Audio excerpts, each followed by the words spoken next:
Olá pessoal, eu sou Patrícia Villanova e este é o Conexão das Mulheres. Você está comigo aqui na IPTV, do canal 579 da Banda KU e também no canal 23 da Nova Parabolic Sky. Não se esqueça de se inscrever no nosso canal, ativar o sininho de notificação, porque toda quinta às 19h30 tem um episódio novo. Você já viu aquela frase, tudo começou quando eu nasci? Isso é uma mentira, acabei de descobrir. Porque tudo não começa só quando você nasce. Tudo começa quando você está lá na barriga do papai e da mamãe ainda. E por isso que eu trouxe hoje para explicar isso a Leslie e o Alexandre. Sejam muito bem-vindos. A gente agradece a oportunidade, um prazer estar aqui com vocês. É isso? Obrigado. É isso mesmo? Começa antes? Tem uma frase boa para isso. O que acontece na gestação não fica na gestação. Né? Então, assim, o que acontece naquele momento que as duas células se fundem, né? Porque a gente tem a célula do pai, né? Que é o espermatozoide, a célula da mãe, que é o óvulo, e ali elas vão se unir. E aí começa todo um processo. Então, todo esse processo de formação que é delicado, né? Ali na formação do feto, tudo o que a mãe está sentindo, pensando e sentindo, vai passando por informações bioquímicas e neuroquímicas na formação desse bebê. E esse bebê, ao longo da gestação, ele vai tendo esses registros ou imprints que vão ficando como memória celular. Então, assim, a nossa gestação, ela é muito importante, porque isso vai determinar muitos comportamentos, temperamentos e questões depois lá na infância, lá na adolescência. Então, assim, os estudos de neurociência e dessa nova biologia, nova medicina, vem cada vez mais comprovando isso, né? Então, a gente brinca com essa frase, né? Então, o que acontece na gestação não fica lá. E a gente acredita, sim, muito da importância de passar essa informação para frente, porque nós também não sabíamos disso. A nossa consciência era a questão, assim, do básico que geralmente a gente sabe, né? Da questão do não fumar, não beber, ação adequada, fazer exercício, repousar. Isso, mas muitas vezes não é explicado que o estresse, essa carga de estresse que vai fazer a mulher ficar num eixo de cortisol alto, isso vai interferir na formação, porque o bebezinho está sendo formado e essas substâncias vão para ele. Imagina quando sobe o cortisol, que a mulher está estressada, o bebezinho faz assim lá dentro do útero. Por exemplo, a gente teve uma pandemia, né? Então, as mães gestantes nesse período, o que elas passaram? Para a gente foi um horror, para todo mundo, né?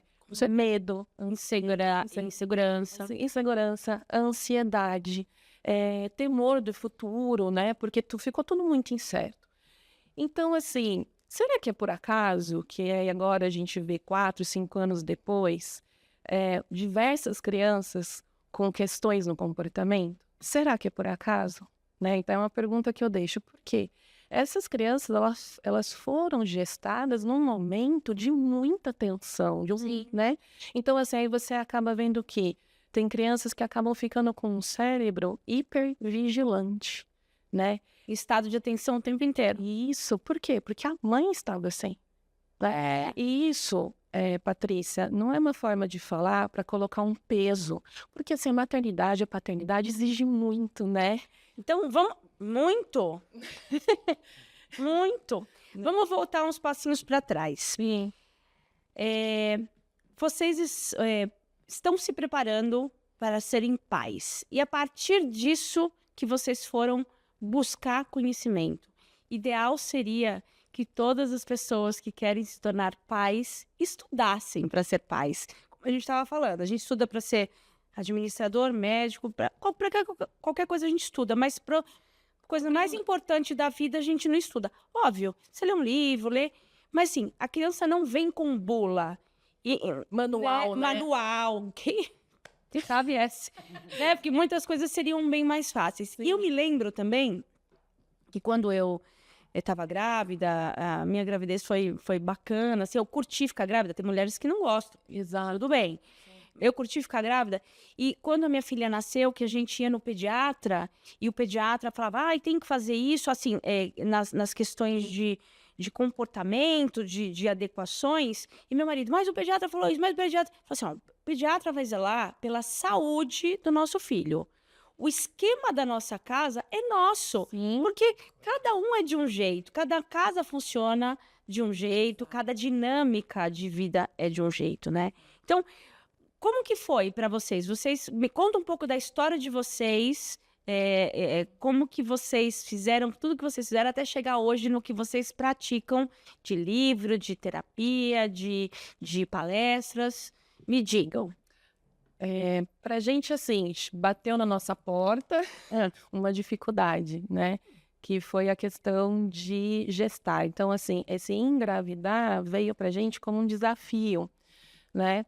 E até então a gente tinha as informações basilares que, em geral, as pessoas têm mesmo, né? E para conceber ali a questão de maternal, o básico. E esse desafio fez com que a gente começasse a estudar, porque uma médica falou pra gente, vocês vão ter que estudar para serem pais. E aí, foi a primeira médica que falou isso pra gente. E aí a gente ficou assim, né? Como assim, né? E aí começou. Assim, na verdade, começaram os tratamentos, Tá. não só de linha da medicina tradicional, mas a gente foi buscar tratamentos alternativos, Tá. integrativos, que a gente acredita muito. Ok. E nesses tratamentos, a gente conheceu o trabalho de uma médica que falou isso pra gente. E a gente começou a estudar a ciência do início da vida, que ela é PhD, ela é criadora dessa ciência. E ali, um olhava para a cara do outro e falava assim: meu Deus, mas aonde que está escrito isso? Por que que as pessoas não sabem? Então, quando a gente começou esse processo, a gente começou a ver o quão era importante mais pessoas terem acesso à informação. Para a gente, você, né, honesta, a gente foi atrás, porque foi uma dificuldade, um desafio para a gente. E aí a gente começou a levar um chacoalhão. E veio o interesse de ir aprofundando os estudos e informações nessa área, tanto de neurociência, de especialização em educação parental, disciplina positiva, e aí vai embora. Por quê? Porque assim eu falei, gente, então aqui tem uma chave. Esse começo de vida tem uma chave importante. Não é uma perfeição, porque a gente está nessa dimensão, a gente sabe que tem as questões, mas assim, com o intuito de uma redução de danos. Porque se você não sabe daquela informação, daquele recurso, você vai ficar batendo cabeça. E às vezes você fala assim, poxa, se eu tivesse acesso a essa informação, o quanto que não poderia, de repente, reduzir certas situações? Certas frustrações. Situações também, porque assim... esse educar, esse trazer um filho aqui para esse mundo, para essa dimensão, realmente eu acho que é um dos trabalhos mais importantes, né? Então, a maternidade, paternidade é muito sério. Por quê? Porque você vai colocar um ser humano no mundo. Então, a alma do seu filho, ela é a alma do mundo, né? Então, assim, não estou falando no sentido de um peso, mas no sentido de falar assim, poxa, como é importante isso. E às vezes você acaba vendo que no Brasil ainda, 80% das gravidezes elas não são planejadas. Sim. E aí o impacto é maior. É choque, né? É um E choque. agora, o que eu faço com isso? Acho que ali nesse questionamento já o bebê falou, "Oh, mas Isso. e eu nessa história? Se eu não fui desejado, então já quem acredita nessas coisas, né, de que são questões mais profundas, não saindo da medicina tradicional, como a gente está falando, o feto já fica ali em estado de atenção, porque não sou o desejado. O feto, ele tem já, ele já vai criando as memórias emocionais dele, né? Então, ele tem memória emocional. Ele não conta, então, por exemplo, né, quando nasce e tudo mais, até mesmo uma criança pequenininha ainda, quanto mais um bebê, ele não consegue comunicar verbalmente, numa narrativa clara e consciente, o que está acontecendo com ele. Mas ele fala como? Pelo comportamento. Então, o comportamento da criança está dizendo para você o que está acontecendo com ela. Então, assim, tudo vai ficando registrado, tudo, o bom e aquilo que não é bom. Vai registrando. Então, às vezes, pode acontecer da criança ter dificuldade para dormir. Quando você tem um trauma, você foi assaltado. Estamos em São Paulo no momento. Aí você sofreu um assalto. Você consegue dormir tranquilo naquela noite? Não. Então, se esse bebê ele teve uma carga alta de questões que para ele foram traumas, a interpretação dele que aquilo foi traumatizante, às vezes para a mãe não foi. Ela teve uma discussão com o marido. Para ela, de repente, não foi tão traumatizante, mas o bebê ele sentiu. E para ele foi, fica um registro. Então, assim, esses registros, depois quando ele nasce, ele vai comunicar no comportamento. Então, às vezes ele tem dificuldade para dormir.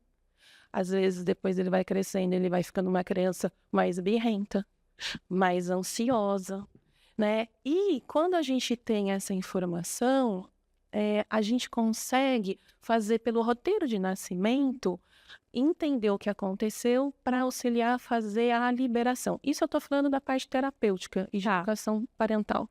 Agora, na questão de conscientização, é quando você está se preparando antes para tentar reduzir esses danos, né?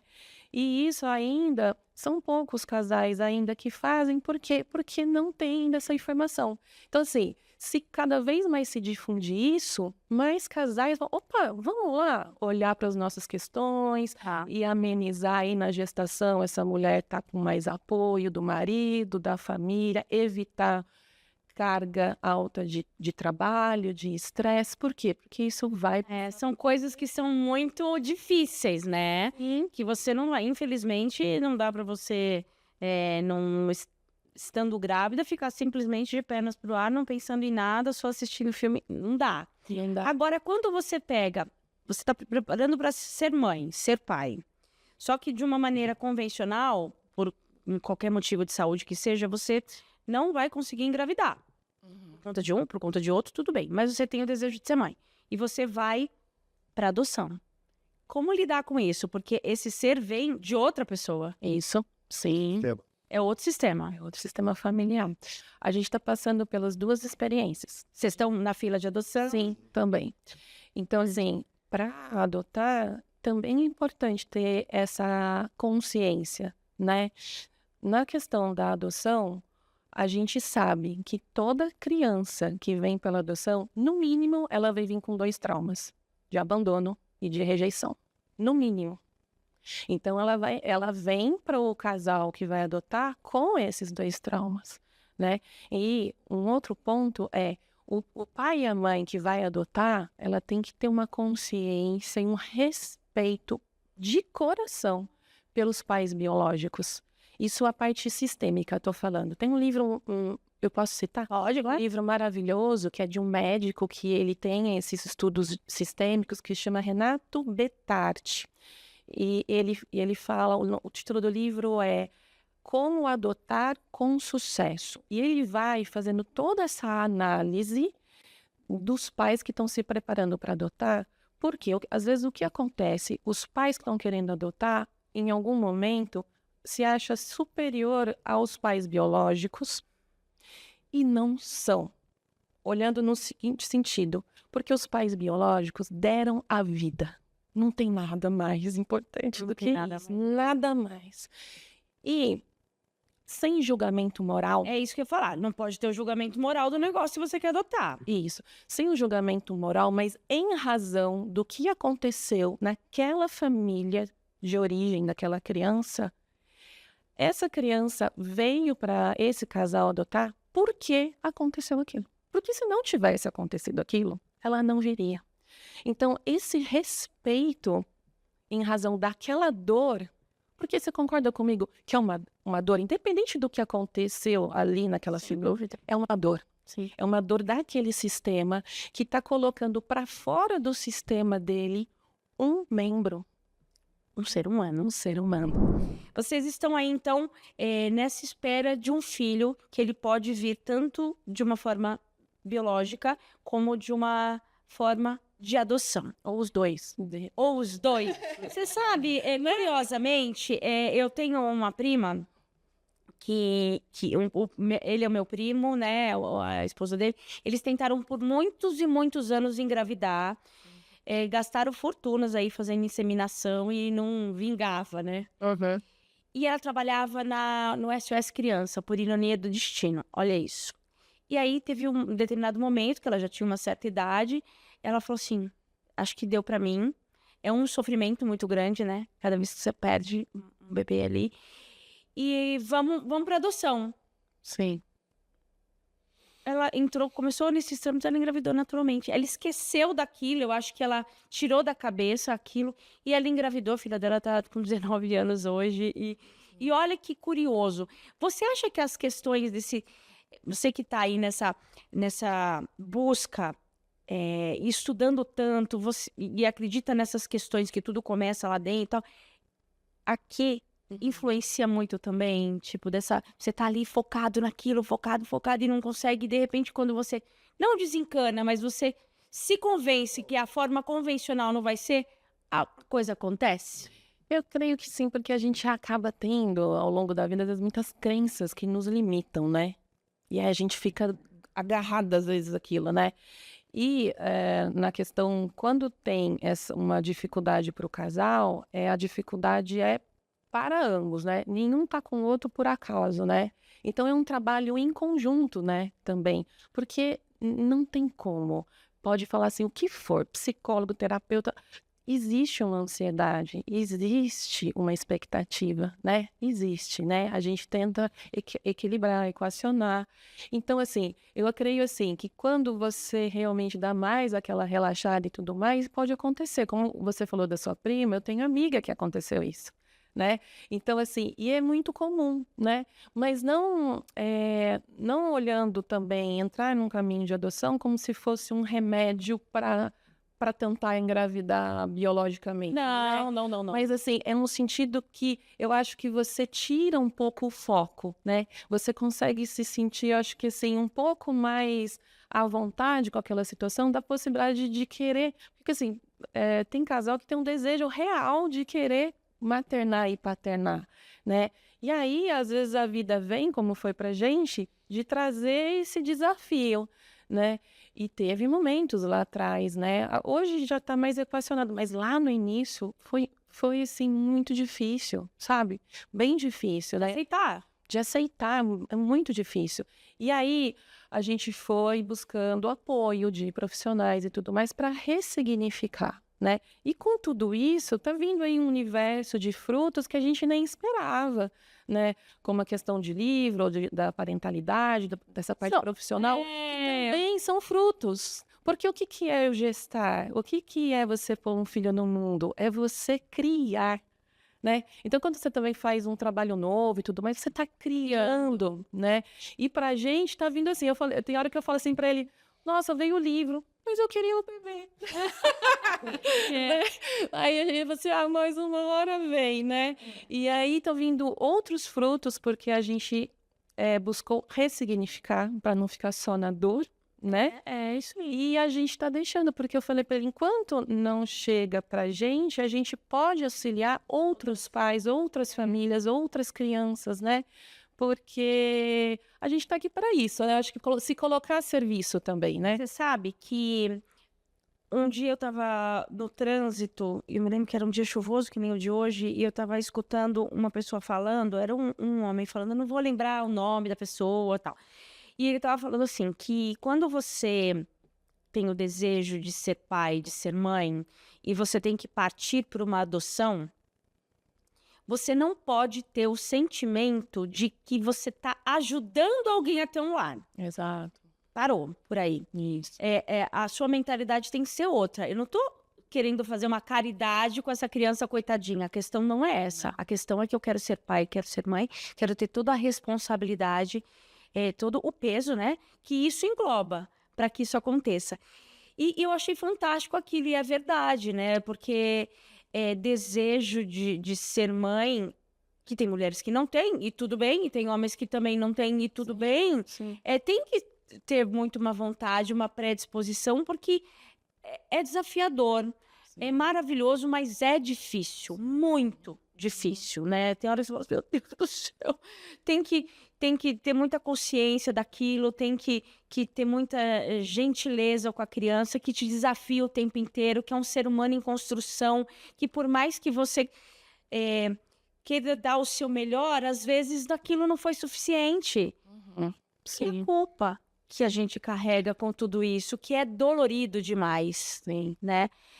Então, quando eu vejo essas questões das pessoas que querem adotar e que têm essa predisposição, já vieram pessoas aqui que adotaram, já vi uma menina que foi adotada, então a gente tenta olhar os dois lados, né? E uma coisa que essa minha amiga que trabalha na vara da infância, que eu citei para vocês no intervalo, que ela fala, é que assim, nas entrevistas, eu imagino que vocês devem ter passado por isso, eles perguntam, qual que é você tem intenção de falar para a criança? E ela diz que se o casal responde jamais, não, essa pessoa já é eliminada. Porque todo ser humano tem direito a saber de onde veio, qual a sua origem e qual a sua história. Sim. Sem dúvida. E eu sei que vocês querem falar, mas eu vou dar mais um exemplo. Eu tenho um amigo, Eduardo Dalmaso, um beijo, um dia eu quero você aqui comigo. Ele criou os filhos biológicos, um casal, e um é médico, o outro mora fora do Brasil, faz outras coisas e tal. E quando eles já estavam numa certa idade, um olhou para o outro, o marido e a mulher, falou assim, e agora nós vamos ficar sozinhos nessa? Vamos adotar? Olha só que coisa linda.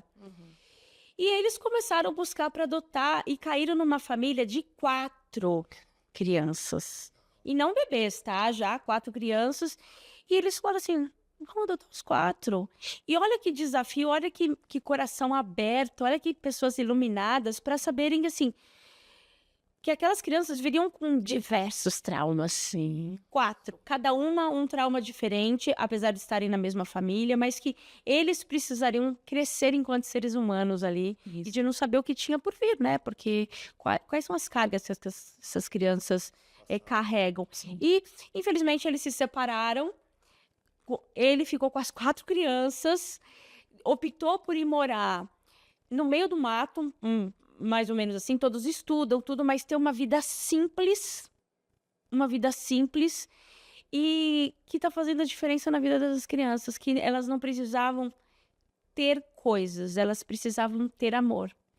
Esse é um ponto bem importante, tanto para a questão de filho biológico, né, e por adoção, né, enfim, que essa questão, assim, há uma frase famosa aí, né, que o essencial é invisível aos olhos, de Saint-Exupéry. A gente está se desconectando disso, da essência. Então, assim, essa questão de paternidade, maternidade, por adoção, ou biológico, é amor, é afeto. E a gente, às vezes, por conta de um sistema mesmo em que a gente está inserido e tudo mais, a gente está se desconectando disso, a gente está numa fase aí da humanidade muito hedonista, né?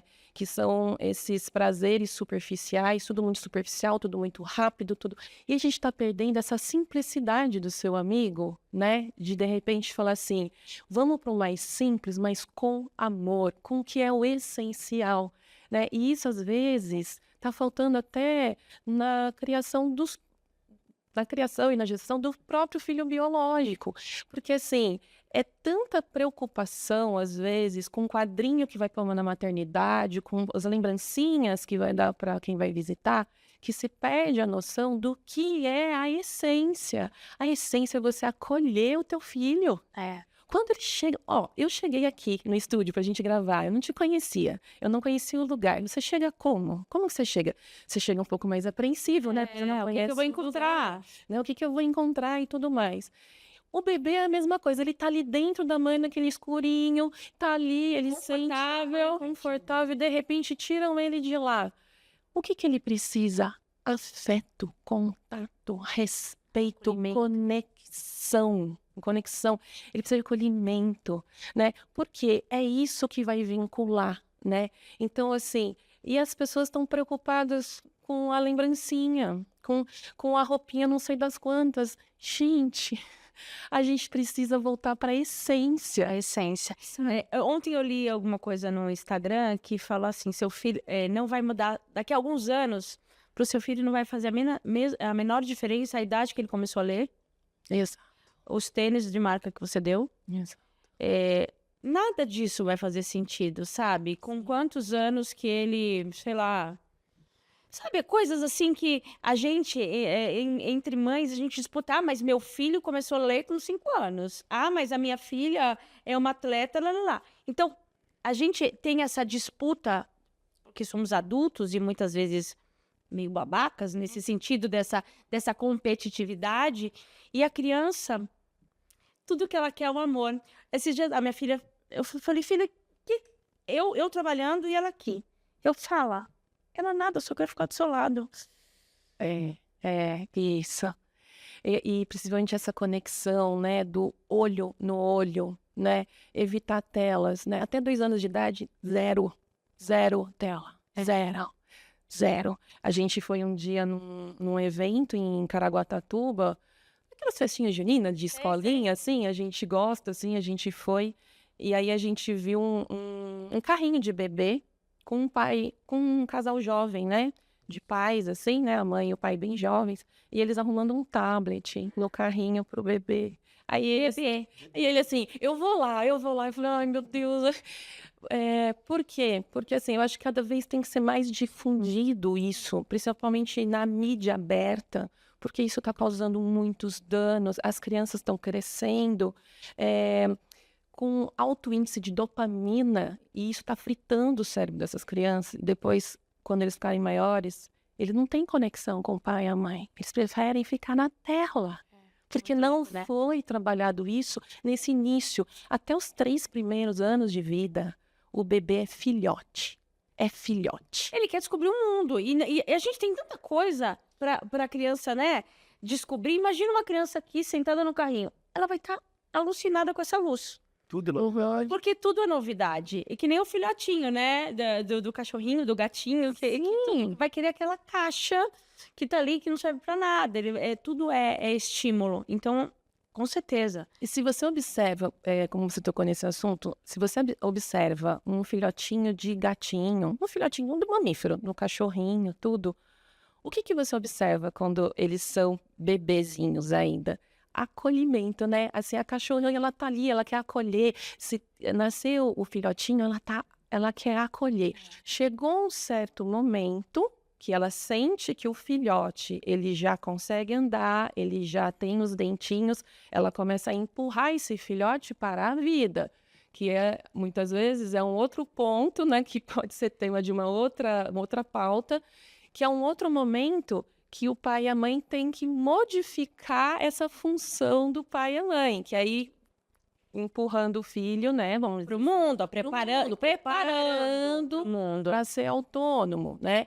E às vezes você vê que tem uma inversão muito clara. Então, assim, às vezes você vê assim, aquele adulto, às vezes, que tá. A gente estava brincando ali fora, conversando com a Renata, falando assim, como tem adolescentes no mundo. A humanidade nunca teve tanto adolescente como existe hoje. Porque quinta série que eu falo. Porque hoje a gente tem os adolescentes reais, adolescentes mesmo. e temos adolescentes de 30, 40, 50. Verdade. Por quê? Porque não foram para a vida. E aí quando as pesquisas, né, e os estudos aí do pessoal que está aí aprofundando nisso, vê o seguinte, quando você vai olhar lá para o início da vida, daquele adulto que está grudado ali naqueles pais, você vai ver que aquele início da vida não teve tanto o apego, não teve tanto esse vínculo, essa conexão, e aí, inconscientemente, vem depois uma compensação lá na frente. Aí, quando vê que tá desgarrando, é que não. Aí tem... Isso. Eu recebo hoje a Leslie e o Alexandre, que estão se preparando para receber o filho, seja de uma forma biológica ou de uma forma de adoção, estão estudando muito, estudaram tanto, se aprofundaram tanto no assunto, que hoje eles já têm livro publicado, a Leslie é terapeuta de família, tem palestra, eles aprenderam muito, ou seja, a vida trouxe para eles a oportunidade de se desenvolverem e ajudarem outras famílias. E eu acho que vocês devem receber uma pergunta assim, como que vocês falam sobre criação de filhos se vocês não têm filhos? Sim, sim. Julgando, né? Você só vai saber se você tiver. Desculpa, nem quando você tiver você vai saber, porque é sempre muito difícil. Você vai se adequando. Como falamos, o filho não vem com bola, Vem com manual ali. vem com manual. Exato. Então, nessa profundidade que vocês estão, aí vocês começaram a trabalhar com isso, Isso. né? E hoje vocês trazem conhecimento para outras pessoas. Estou vendo aqui o livro, eu queria que você falasse um pouco disso Sim. e como que vocês estão desenvolvendo e ajudando os outros pais. Sim. Então, esse é o primeiro ponto que você colocou. Nós somos filhos. Então, assim, Somos filhos, sabemos ser filhos. a nossa relação com nossos pais e os nossos tratamentos, as nossas buscas de autoconhecimento sempre vão, né? Se você vai fazer um trabalho de autoconhecimento, sempre vai bater na teclinha do pai, mãe e filho. E da infância. A infância. Hoje a gente cada vez está aprofundando desse roteiro de nascimento, da gestação, de parto. Indo mais para trás, né? Indo mais para trás, porque estão vindo essas informações, né, da importância disso e que tem um reflexo significativo, né? Então, assim, aí a gente já consegue, na verdade, ter uma noção, porque tem a própria experiência nesse sentido. E tem um outro ponto, é que eu brinco assim, né?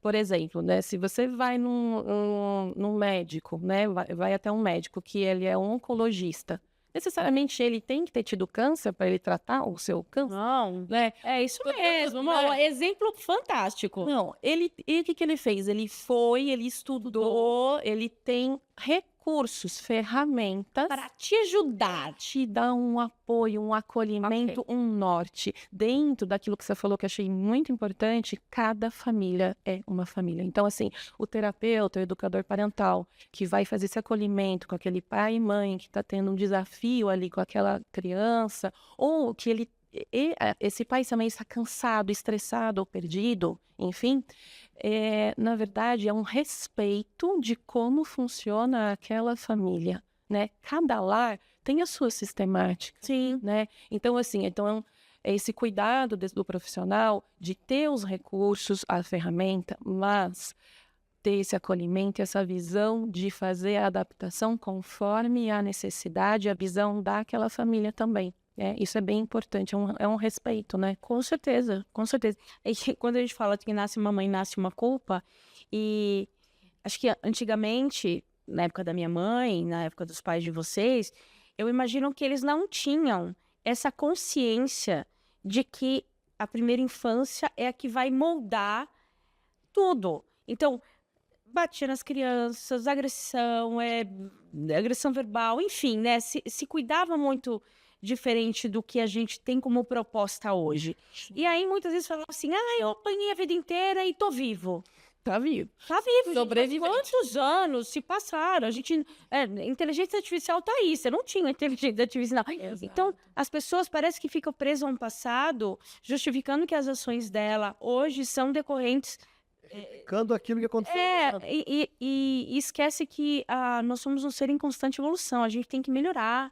E a gente vai evoluindo com as relações. Com as relações, com as situações da vida. Exato. E, por exemplo, que você tocou no assunto assim, os pais batiam antes, punham de castigo e faziam, porque era o melhor que eles sabiam fazer. Sim. A gente tem que honrar, acolher, às vezes a gente sabe que tem situações bem traumáticas, Sim. mas era o melhor que aquele pai e aquela mãe sabia fazer. Se você puxar como que foi a criação com os avós, você vai ver que foi um pouquinho pior. Então, há uma melhora. Então, vem uma melhora, né? Então, e o estilo parental, por exemplo, a educação parental, aí que entra a questão do recurso e da técnica, né? Por exemplo, que auxilia, que dá um norte. Então, assim, basicamente, os pais atuam com 2 estilos parentais, basicamente.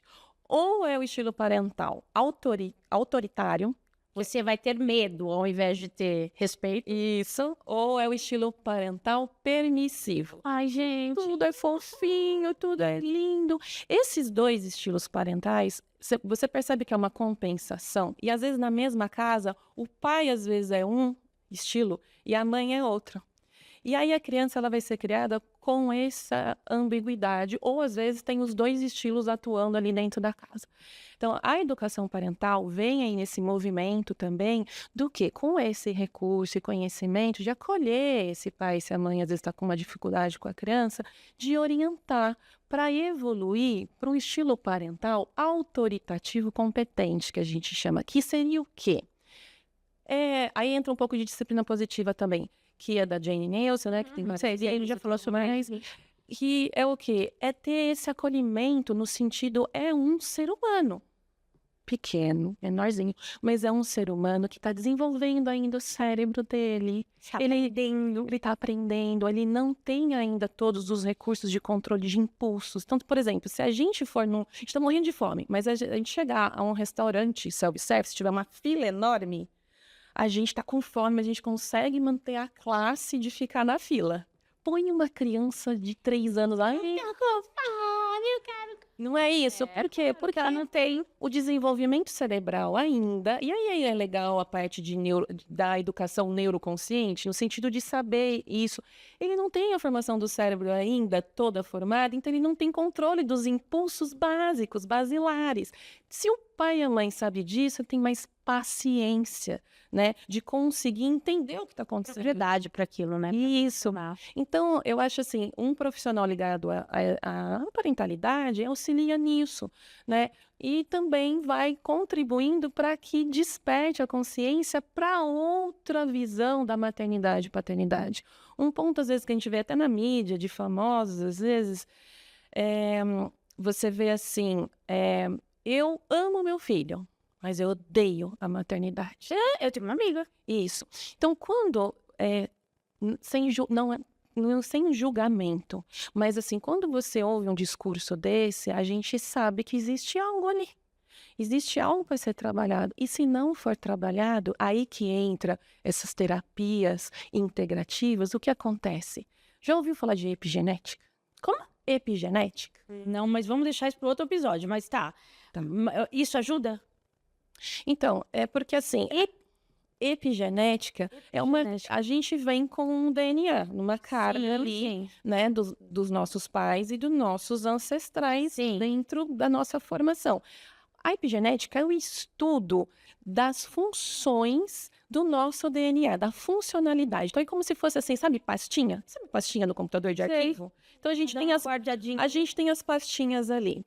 E conforme o ambiente que você está inserido e o que você vive, pode abrir uma pastinha glow, de brilho, de luz, ou uma pastinha, dependendo, uma pastinha que não é legal, né? Então, assim, essas informações são importantes porque para se ter consciência que mesmo se você tem uma questão, por exemplo, nesse caso da maternidade, eu amo meu filho, mas eu odeio maternidade. Se você não trabalhar isso, existe a probabilidade enorme que o seu filho, quando ele for mãe ou pai, ele também vai ter isso. Porque vai fazer o download dessa carga, né? Exato. Então, é aí que eu falo assim, que para mim fez todo sentido quando eu comecei a estudar e entender esses pontos desse início, né? E também da liberação de traumas, porque todos nós temos traumas da nossa infância, da nossa gestação. Não tenho dúvida disso. Não é? Não tenho dúvida disso. Sim. Bom, você vai me dar um livro. Sim. Parentalidade. Esse aqui nós fomos coautores. Os dois? Que legal. Eu com um capítulo e o Alexandre com outro. Seu capítulo? O meu capítulo é Quem Disse que Pai e Mãe Nascem Prontos. E aí a educação parental desde a pré-concepção, contando um pouco dos estudos e do que a gente fez. E continua fazendo, que estamos aí. Né? E o seu, Alexandre? Guarda compartilhada. Você é advogado também, né? Sim. Eu quero que você volte aqui num episódio pra gente falar sobre guarda compartilhada. Legal. Acho que é importante. E aí você dá uma leve pincelada sobre esse assunto aqui no Parentalidade Educando com Equilíbrio. Tá em todas as livrarias? Isso ela é pela editora Bock, né, na verdade, e fica fácil de encontrar no site da editora, esse daí. Esse é o mais recente. Esse é o nosso O bebezinho. bebezinho. Não é ainda o... né? Foi esse que você falou? Mas é Não, uma criação. mas eu quero bebê. Esse Lita. Lilita Inu e um grande sonho. Um grande sonho. E Isso. esse livro, ele foi publicado recentemente. Esse está em todas as plataformas, da Amazon, Casai, todos. E ele também está sendo distribuído fora em 13 países. Olha! A comunidade brasileira que mora mora em Europa, fora. nos Estados Unidos. Então, se uma pessoa demais. estiver lá fora e quiser, é só acessar lá, que é impresso na gráfica parceira da editora. Que legal. Muito legal. Bacana. E esse daí, ele não é um conto de fada, ele é uma história real. Em estudos, baseado em estudos da doutora Eleanor Luzes, que é essa médica que não chacoalhou na gente, e que foi um divisor de águas, ela tem um trabalho lindo, e a gente pensou um pedacinho ali do estudo dela, que fala sobre uma antropóloga que lá em 1900 e bolinha, ela foi pesquisar um assunto numa tribo, numa ilha que tinham tribos, e ela observou o comportamento de duas tribos. E na época, 1900 e bolinha, essa ilha lá em Samoa, ela fica praticamente isolada. E o que ela chamou a atenção dela era como que podia tribos no mesmo ambiente ter comportamentos tão diferentes. E, na época, ela fez muitos registros, anotou em relatórios e tudo mais. E, ao longo das décadas foram se passando e tudo mais, vieram outros estudos e pesquisas. E foi visto o seguinte, que esse início da vida, aí é uma comprovação, que o início da vida dá diferença numa sociedade. Então, assim, vou fazer o spoiler do livro. Uma tribo era mais harmoniosa, mais tranquila, eles eram mais amorosos, cooperativos. A outra tribo, extremamente violenta, com várias questões e dificuldades. E o que ela observou é que o início de vida em uma, do acolhimento, desde a gestação, tinha casal que se preparava ali, tinha lá os rituais deles, e quando a criança nascia, todo o afeto e cuidado da mãe com o bebê. E a outra não era assim, era diferente. Então, assim, depois de décadas, vem estudos, e aí vem neurociência e toda a tecnologia, para conseguir, na verdade, confirmar o que ela lá atrás, sem querer, Já sabia. já sabia. Então, ele é baseado em fatos reais, né? Lógico, eu coloquei de uma forma lúdica para crianças pré-adolescentes, porque é uma sementinha para ver, já aí caindo a sementinha de como que é o cuidado com amor e afeto e como pode se transformar, né? Aí a gente O brinca. amor transforma vidas. Isso. Então, é um livro que ensina amor para os filhos, né? E, na verdade, para os adultos, educadores, profissionais de saúde, psicólogos, também é uma forma de mostrar para quem está gestando, ou para quem, na verdade, quer gestar, ou para quem já tem filho pequeno, que tem uma chavinha, que se for possível entrar naquela chavinha e fazer a virada ali, vai ajudar muito, tá? Então, assim, essa parte de olhar para o início da vida e traçar esse roteiro de nascimento, você consegue entender o que está por trás de muitos desafios. Perfeito. É isso. Ai, que legal. Muito bacana a história de vocês. Eu desejo do fundo do meu coração que esse bebê chegue logo, seja como for. Sim, Que vocês consigam aplicar aí muito do que vocês falam. Mas eu falo assim, mesmo vocês sabendo de tudo isso, vai ser difícil, viu? Sim, vai. Que cada ser é único, Claro. né? E que esses desafios de paternidade e maternidade, por mais que você saiba muita coisa, que você estude muita coisa, a gente cresce muito, muito, muito como ser humano. Todos os dias tendo um filho. Sim, e quando você é pai e mãe, abre a sua pastinha da maternidade e paternidade, com tudo, com a luz e com a sombra, né? E a partir desse dia, a vida de vocês vai ser diferente. Não tenho dúvida disso.